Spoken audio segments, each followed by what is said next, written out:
Alright, what is going on, ladies and gentlemen? This is, of course, your broadcaster, HD StarCraft, and I'm here to bring you guys another StarCraft 2 Heart of the Swarm broadcast. And today I'm going to be bringing you guys a game with the red Terran player down here at the 6 o'clock position of the map. His name is MVP, but I don't think he is actually MVP because he is speaking in pretty fluent English right now. So we'll just say that he is the MVP impersonator, and his opponent today is going to be none other than Whitera. He's been the most consistent source of professional StarCraft 2 Heart of the Storm replays thus far. Just amazing for a player, excuse me, for a player to be able to practice at a high level of Wings of Liberty and compete, as well as be able to bring a lot of great Heart of the Storm casts, replays for you guys that I can then cast. So this has been a joy, a pleasure to be able to bring the Ukrainian star Whitera to you guys here on my YouTube channel, and very interested to see here how he's going to play a Protoss versus Terran, because I've been casting a lot of Protoss versus Zergs with Whitera, but not too many PvTs, and this is gonna stir the pot up just a little bit,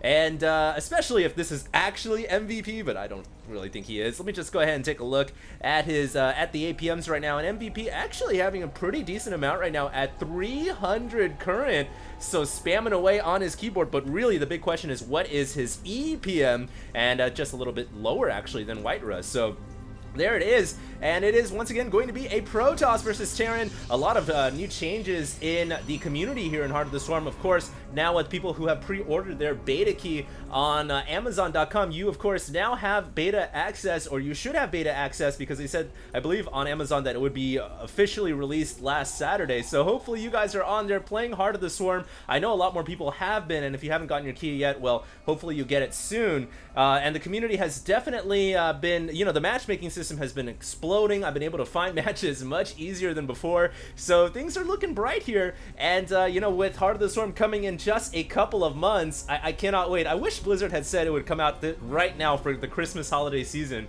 but one thing that I know for sure about Blizzard games is they almost never hit the holiday season. They always come around summertime, so I'm not too sure what the reasoning behind that is. Maybe more kids are off for school, more people are off for school, for college or high school or elementary or middle school, whatever you may be in, and then that's when you can of course go get your games. But what is going to happen here? This is Antigua Shipyard. It is a 4-player map, but on ladder they do not force cross spawn, and so with the spawns being the way they are, Protoss and Terran here being pretty close, I would imagine we are not going to have a super long game, because that would be unlikely given the spawn points. Usually with the spawns the way they are, you can expect a Protoss versus Terran to be around 20 minutes long, and we'll see if my prediction there holds true. It does look like Whitera is going to set up to go for an expansion here, and he has his probe building that pylon right now, and now it's taking 5 minerals. He's also got another probe over here towards the Terran's base, but MVP has sealed it off. Of course, it's not invisible, you know, he's not hiding anything. This is very easily seen as soon as Whitera gets that probe up the ramp,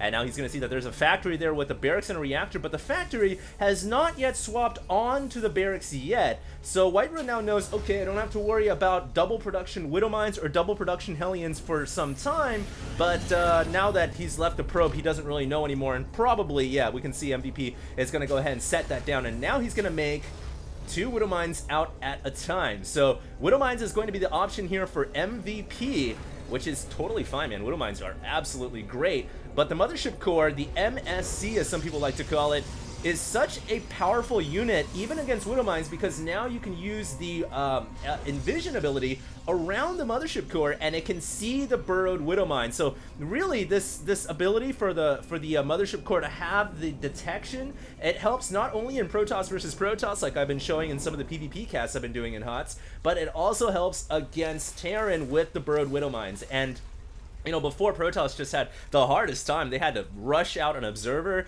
and you know, that's obviously not it's not what you want to be doing all the time. Sometimes you want to play a little more greedily and you don't want to get the robo right away. So now Protoss have a little more flexibility. They can go Stargate if they want and test out some of the new units like the Oracle. And you'll note that Whitera for a second there had 2 Stalkers kind of cluttering up the ramp. And the reason for that is because you do that to prevent Widow Mines from just running into your main base. If you keep 2 Stalkers there, then the Widow Mine doesn't really have the ability to get through. But now Whitera is going to go ahead and set the Stalkers down because he's got a sentry on the high ground. The mine is not going to go into the natural. It's actually going to go over here at the 3rd and maybe plant down if MVP wants to. It looks like he's going to, nope, scurry the Widow Mine up here, but the mine needs to be careful. It does have a lot of HP though, so it's not a fragile unit by any means. It can burrow down there and take a couple of shots, but the Mothership Core with the detection ability, there's the Envision, will make the Widow Mines pretty much null and void, and the Stalkers, you'll note, have just 1 more range than a mine does. So Blizzard has thought this out very carefully, and they've balanced it to a point now in Heart of the Swarm with all the changes that were coming out week after week. It seems now that things are starting to really settle down. We can see that that Widow Mine really didn't phase Whitera at all, and he was able to kind of hold it off without too much trouble. Let's go ahead and check one of these new tabs here. That is the upgrade tab. We can see the only upgrade on the way is actually Warp Gate, and MVP right now is adding on a Stargate with another 2 more factories on the way actually. And what else do we have here? Active Forces. That's kind of cool. I guess that's Army minus income. I'm not too sure. It seems just like the same as your Army tab. And yeah, it's been a pretty relaxing game thus far. Nothing too crazy, but there comes that first medevac. And MVP taking use of the starport that he got early on. He's going to drop Widow Mines behind Whitera's natural expansion. Whitera needs to get the probes out of the way. Whoa! And I thought he got them out just in time, but it seems like he lost a pack of probes, but nothing too serious. More mines are burrowing down, though. Now, the mines down at the natural have been taken out due to detection, but Whitera needs to bring that Mothership Core up in order to save the probes here at the main base. Thankfully for Whitera, it seems that the Widow Mines did not strike the probes at the expansion. They actually went after Stalkers, and that is one of the flaws with, I don't know if it's a flaw, but maybe it's a drawback to using Widow Mines, is you can't tell the Widow Mine where to attack. It attacks a random unit nearby. In my experience, whenever I've tried to, you know, burrow it down the Widow Mine, I'm like, hey, go kill off the probes. I don't want you to kill the Zealot or the Stalker. But it seems to have a mind of its own, and that time MVP was not able to get as many probes as he would have liked. He actually lost 4 Widow Mines and a medevac. And yeah, he did kill 5 probes, but I would almost say that losing 5 probes is worth it there for Whitera, because the army now, and yeah, Widow Mines are considered army units, they take up supply, is much lower for MVP, and losing another Hellion right there, so the drawbacks, the hole continues to get deeper here for MVP. We can see that he's lost 200 more resources than Whitera has, and Whitera now brings the Observer ahead of the Stalkers, so now he'll be able to see any additional mines that are being laid defensively for the Terran player. There is a Banshee here as well, but that, I don't know if it's not very good against Stalkers. I don't think Whitera can actually push up here though, but we'll see. That mine does detonate and takes out a Stalker immediately. Now the tank is down on the field, and just like Dragoons versus Siege tanks are so powerful against these units, and as soon as Whitera saw the Siege tank, he backed the hell out of there, because a tank, it doesn't take much for it to kill a Stalker.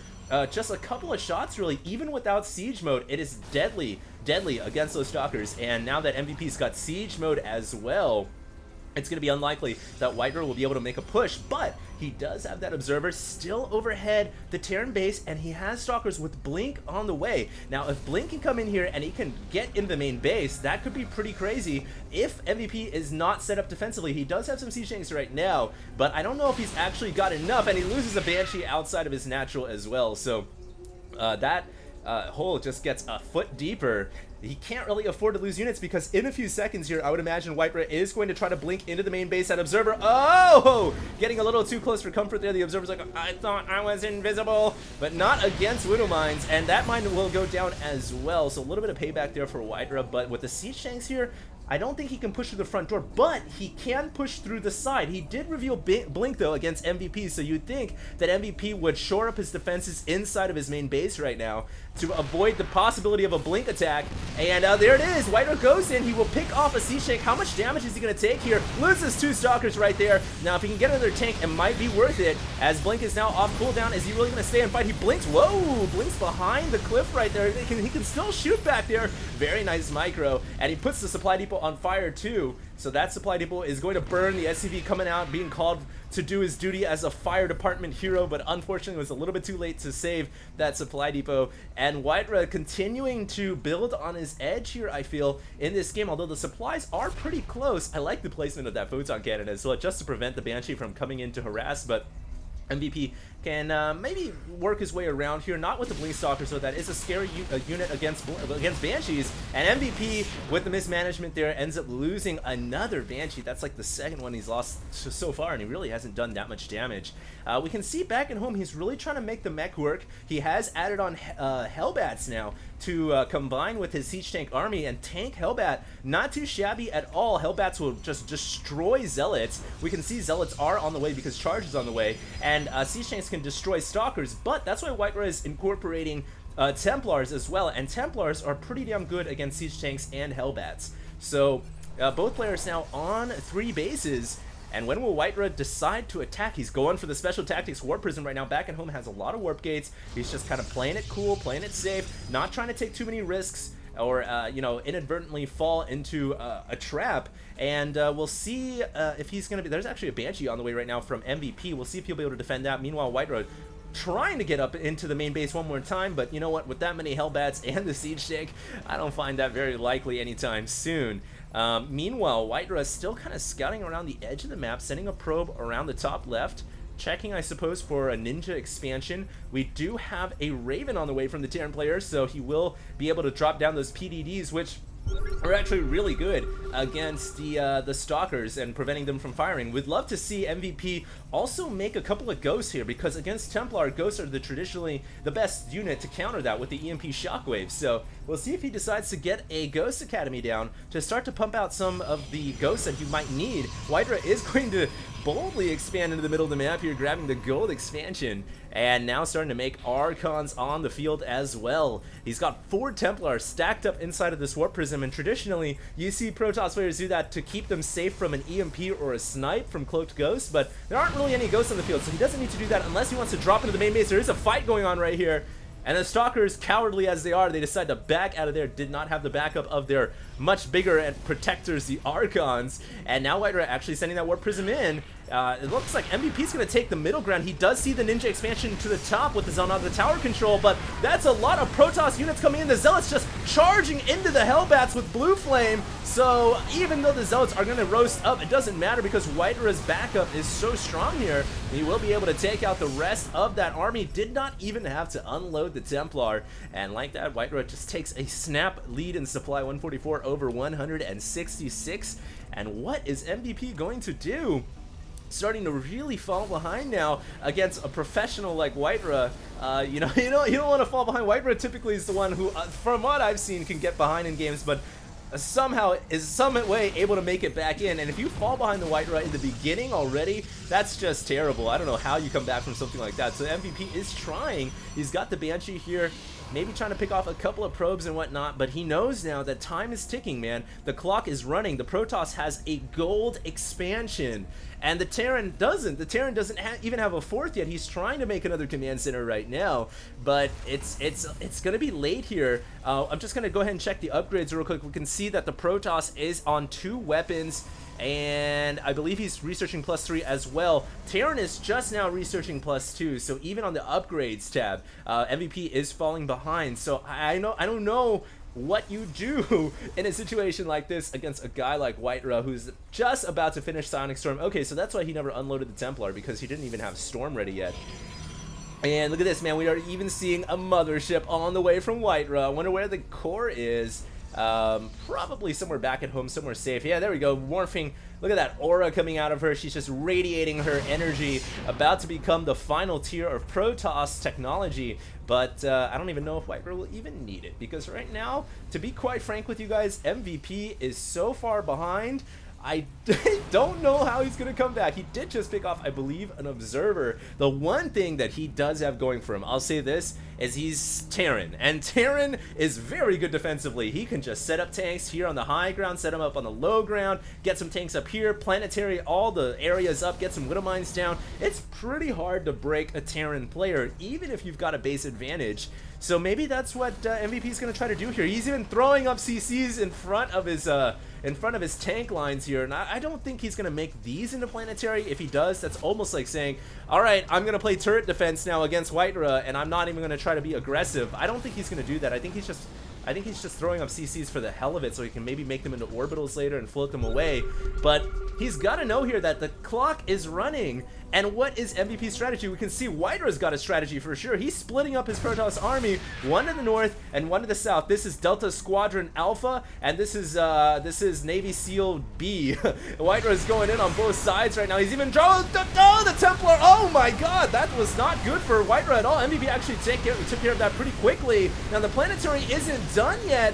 Will MVP be able to make a hold? The mothership is cloaking the units underneath, and the Raven is still alive. So I can't believe this, but MVP is going to hold. This is unreal, but more Zealots are coming in here, and Whitera is bringing in the reinforcements. The power of Protoss reinforcing with the warp gate so quickly that these two PDDs are doing a pretty good job of shutting down those stalkers. The command center is on fire. It's burning. It's running away right now, and MVP bringing out a couple more tanks. Will he be able to push back the stalker army?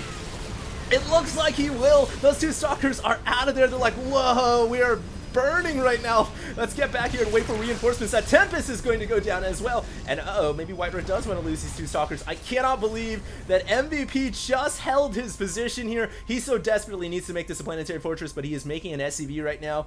And, well, I can't believe that he held that off against a guy like Whitera, who seemed like he had a good spread, a good split. He was coming from all directions. But if you look at the bank, Whitera's still got a lot of gas. He has 3K 500. He was at 1K gas at one point, and you know, honestly, MVP doesn't have the same gas reserves, and he still doesn't have that extra base that Whitera does. In fact, Whitera about to have, yeah, he's got 2 extra bases. So this while it looks good for MVP, I feel like if he doesn't do something soon, if he doesn't make a push and try to be aggressive, eventually Whitera is just going to starve him out of money. We can see that he's almost maxed once again. MVP is. He's at 173, but we can see now that Whitera is pushing in. That's a lot of charge lot and Archon, and I think this time around it will be enough to hold the line. That planetary fortress just a little bit too late, and now it finally morphs out, but MVP has to call GG. So that last battle, I guess Whitera just kind of built up a big enough army and then made a push in. I kind of didn't catch the beginning of it, so let me go ahead and rewind just to see what happened. And forwarding. And so there we go. So he just kind of came in one more time, and unfortunately MVP just wasn't prepared. So hope you guys enjoyed the casting. If you did, check me out on my YouTube, Facebook, and Twitter at HDStarcraft. I'd love, if you guys could, you guys should subscribe. That'd be awesome. And of course, I'll have more StarCraft 2 replays coming out for you guys. Right now, I'm kind of on a Whitera binge again because he just released another replay pack. So I'll be going through some of these reps and bringing it out to you guys on YouTube. Hope you guys enjoyed, and this is HD signing out.